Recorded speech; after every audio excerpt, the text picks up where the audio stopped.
tel ordre est évoqué pour la première fois en février 1802 lors d'un dîner à la Malmaison. Si Bonaparte réside dans la journée, parfois le soir, aux Tuileries, il se rend très fréquemment à la Malmaison, qui est le domaine de Joséphine. Il peut s'y détendre après les rudes journées de labeur, et il participe au dîner organisé par son épouse.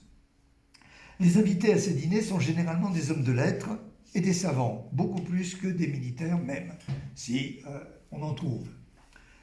Le lundi 15 février 1802, après le dîner, Bonaparte réunit dans la salle du Conseil le général Duroc, le savant Monge, le conseiller d'État Didlot, le nouveau directeur des musées Vivant Denon et l'écrivain Arnaud, qui est un auteur de tragédies médiocres, de quelques poésies, et qui a la particularité d'avoir été élu à 2 reprises à l'Académie française, parce que au moment de la Révolution, il a perdu son siège et il a été réélu plus tard. Or, Arnaud, pour la connaissance des prémices de la Légion d'honneur, est essentiel parce qu'il a fait le récit de cette fameuse soirée du 15 février. Alors, c'est un écrivain, c'est un poète, il enjolive, mais il y a tout de même des données essentielles dans ses mémoires. Il raconte que Bonaparte aurait apostrophé Monge, lui faisant remarquer qu'il ne l'avait pas vu lors de la réception des ambassadeurs qui avait été organisée le 14 février aux Tuileries. Et l'échange qui s'ensuivit selon Arnaud est celui-là. Citoyen premier consul, j'avais convoqué pour hier les différents professeurs de l'école polytechnique afin de leur communiquer de nouveaux règlements. Nous sommes restés en conférence toute la journée. Et Bonaparte de répliquer, vous ne pouviez mieux employer votre temps, mais depuis que les Tuileries sont redevenues le siège du gouvernement français, on n'y avait jamais encore vu une réception aussi brillante. La République se trouvant en paix avec toutes les puissances continentales, la guerre était toujours en cours avec l'Angleterre, le nombre des ambassadeurs a augmenté. Avec quelle avidité les assistants considéraient ces ambassadeurs parés de plaques et de rubans de différents ordres de leur pays. Denon, n'avez-vous pas remarqué cet empressement? Et Denon de répondre, je l'ai d'autant mieux remarqué que je le partageais moi-même. Il faut convenir que les larges rubans d'une couleur tranchante, ces plaques, ces croix émaillées produisent un merveilleux effet. Cela habille l'homme. Voilà bien l'artiste, répliqua Monge, ces croix, ces plaques, ces cordons ne sont que des clinquants, de véritables hochets. Hochets, tant que vous voudrez, reprit Bonaparte. Mais si on les aime, ces croix, ces cordons, signes ostensibles des grandeurs humaines, frappent les yeux de la multitude et lui inspirent le respect involontaire.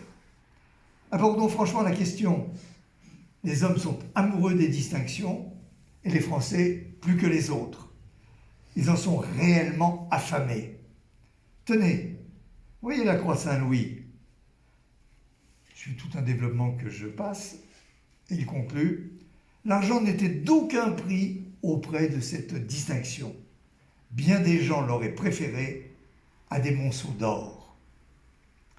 Et Monge de réagir, eh bien, il n'y a alors qu'à rétablir la croix de Saint-Louis. Il faut savoir que Monge a fait partie de la commission qui a établi un rapport pour la Convention supprimant les ordres royaux, y compris la croix de Saint-Louis. Ce 15 février fut donc exprimé pour la première fois cette idée d'une décoration nouvelle. Et le projet va suivre son chemin. À la mi-avril 1802, à l'issue d'un conseil privé auquel participait Lucien Bonaparte, Renaud de Saint-Jean d'Angély, Berthier et d'autres personnes, Bonaparte revient sur cette idée de créer un nouvel ordre.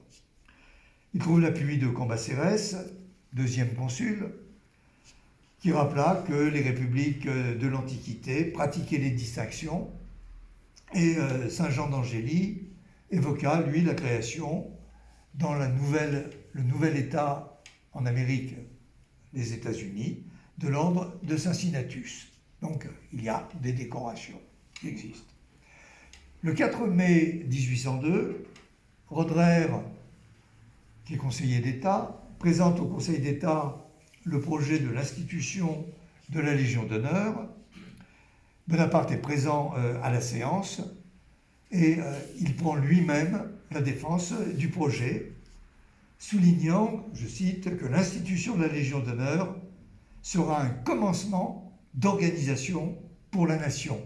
Il ne faut pas oublier que Bonaparte est en train de mettre en place des institutions nouvelles, ces fameuses bases de granit qu'il évoque.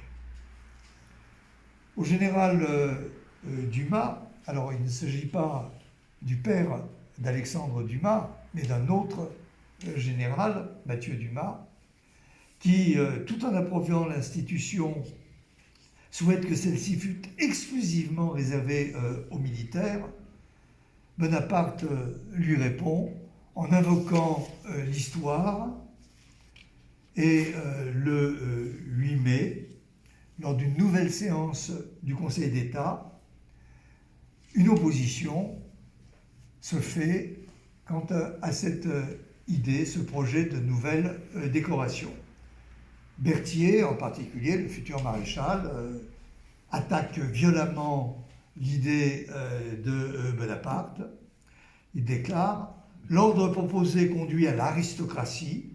Les croix et les rubans sont des hochets de la monarchie. » Il reprend l'expression qu'avait utilisée Monge quelques semaines auparavant.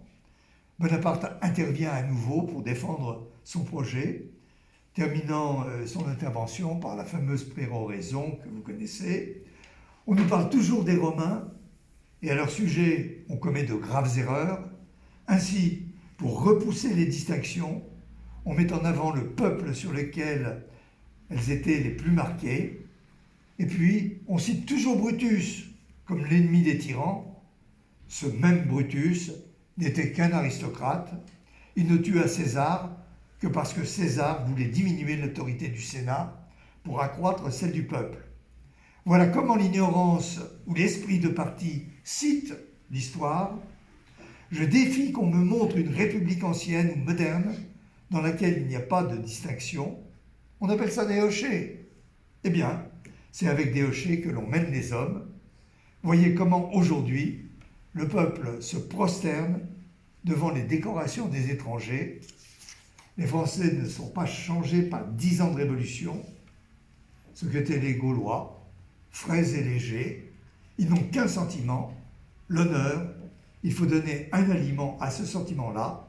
Il faut des distinctions, conclut Bonaparte.